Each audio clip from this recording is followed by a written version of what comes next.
अगर आपने नात खानों की तसल्लियों से ये नतीजा खस कर लिया है कि जो मर्जी करते चले जाओ, हम रसूलुल्लाह के, जन्नत रसूलुल्लाह की, मैदान माशर में पहुंचेंगे, फरिश्ते कहेंगे कौन है भाई, सुन्नी है?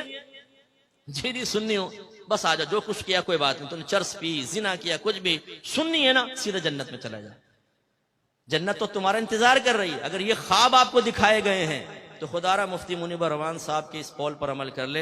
एक जगह बयान चल रहा था, प्रोग्राम था, मुफ्ती साहब भी थे, मैं बैठा हुआ था, नात खान वो पहुंचा रहा था लोगों को इधर से उधर 2 मिनट में, जो हमारे अक्सर नात खानों की आदत होती है, कोई बैठा हो तो भाई नाराज ना हो। वो पहुंचे हुए ऊपर मुफ्ती साहब का बयान शुरू, आपने फरमाया कि भाई आप लोग पहुंचे हुए थे 7वें आसमान पर, तो बराए मेहरबानी मेरा बयान सुनने के लिए जरा जमीन पर तशरीफ लिया। तो हमारे सुन्नियों का ये मामला है, हमारे लड़के चर्स पिए, मवाली हों, नमाज पढ़े ना पढ़े, पूरी रात नातिया महफिल में बैठे, फजर का वक्त आए तो घर में चले जाएं, जमात छोड़ दें, नमाज फर्ज तर्क कर दें, जमात वाजिब नमाज फर्ज, वो फिक्र नहीं है, पूरी रात नात खानी में बैठे, और यकीन क्या दिलाया जाए, तुम सरकार की मोहब्बत में आए हो। जो सरकार की मोहब्बत में आता है सरकार उसे प्यार से देखते हैं, और जिसे सरकार प्यार से देखें क्या वो जहन्नम में जाएगा? सामने कहते हैं नहीं नहीं, तो बस हमने तुम्हें जन्नत तक पहुंचा दिया शॉर्टकट के जरिए। ये खामखा तालीम हासिल कर रहे हैं, ये नमाज पढ़ रहे हैं, ये रोजा रख रहे हैं, ये गुनाह से बच रहे हैं, ये बेचारों को तो पता नहीं। नात खान के पास एक अजीम शॉर्टकट, 1 मिनट में आपको सीधा जन्नत का रास्ता दिखाकर, फरिश्ते भी कहेंगे कहां गया वो, नात खान के दामन में वो छुपकर सीधा जन्नतुल फिरदौस के आला मकाम पर वहां बैठ के हूरों के साथ चाय पी रहा है 2 मिनट में। भाई इस ख्वाब की दुनिया से बाहर निकल आए।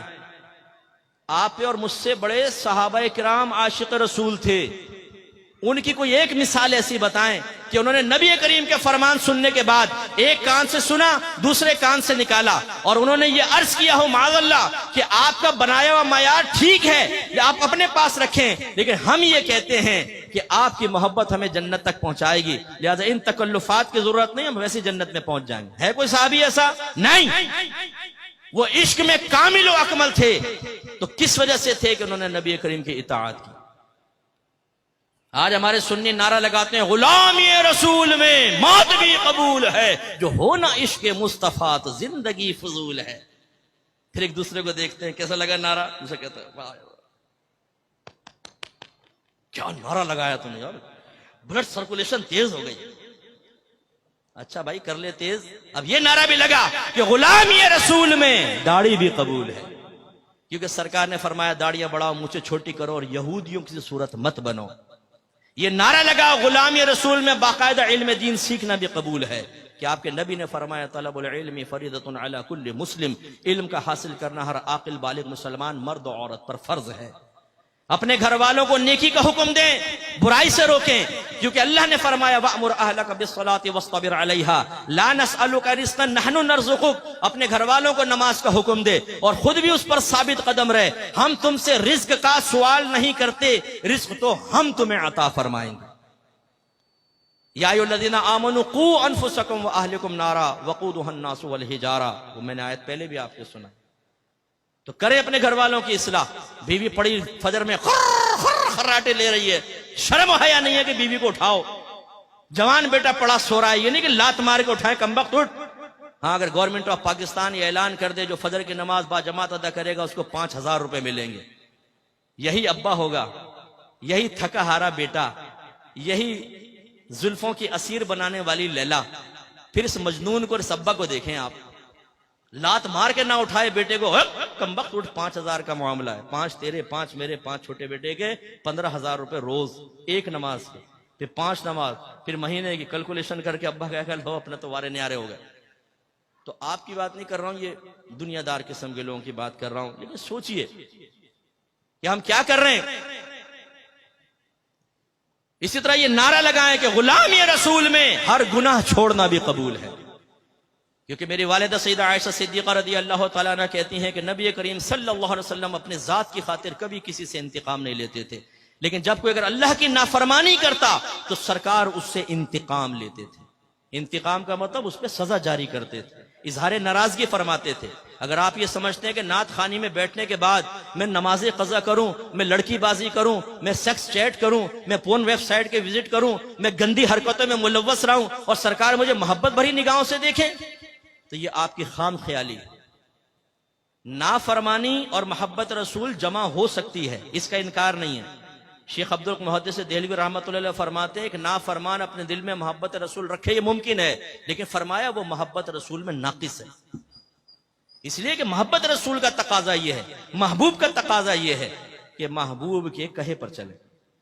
लोग तो अपने महबूब के लिए उस्तादों को छोड़ देते हैं, लोग तो अपने महबूब के लिए एकेडमियों को छोड़ देते हैं, लोग तो अपने महबूब के लिए उस्तादों से बदतमीजी के लिए तैयार हो जाते हैं।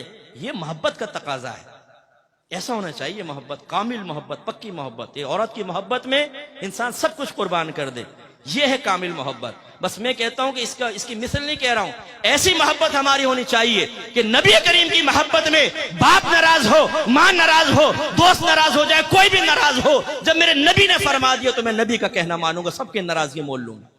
यह है मोहब्बत। यहां तो नफ्स शैतान ही इतना गालिब है, अल्लाह नाराज हो, रसूल नाराज हो, नफ्स शैतान नाराज ना हो, यह रविश सही नहीं है। तो इसलिए मैं आप सबसे गुजारिश करता हूं, आइए, अल हक स्कॉलर्स एकेडमी आपको दावत देती है, यहां पर आकर कुरान सुने, दीन सीखें, अकायद की इस्लाह करें, तज़किया नफ्स करें, किताब और हिकमत सीखें, आप खुद भी सीखें, उम्र के किसी भी हिस्से में हो। मैं अपने बुजुर्गों से अर्ज करता हूं, आईने में अपने सफेद बालों को देखकर यह सोचना कि अब तो उम्र गुजर गई, छोड़ दो, नहीं। एक बुजुर्ग के पास एक बूढ़ा शख्स आया, कहने लगा मैं तौबा करना चाहता हूं। आपने फरमाया कि बहुत देर से आए। उसने कहा हुजूर बहुत जल्दी आ गया हूं क्योंकि मौत से पहले आया हूं। तो ये ना सोचिए कि जी हमने तो पूरी जिंदगी गुजार दी, अब क्या इल्म सीखे, नहीं। अगर आप इस तरह चले गए तो हो सकता है जवानी में की गई गलतियों का खमियाजा भुगतना पड़े। सफेद बालों का मतलब ये नहीं है कि अगर आपकी जबान से जवानी में कलिमा कुफ्र निकला था तो मुआफ कर दिया जाएगा। आप अगर नमाजें कज़ा करते रहे थे तो सिर्फ आपकी सफेद दाढ़ी को देखकर नमाजें कज़ा करने का गुनाह मुआफ कर दिया जाएगा। ये कहां से आपने नतीजा निकाला?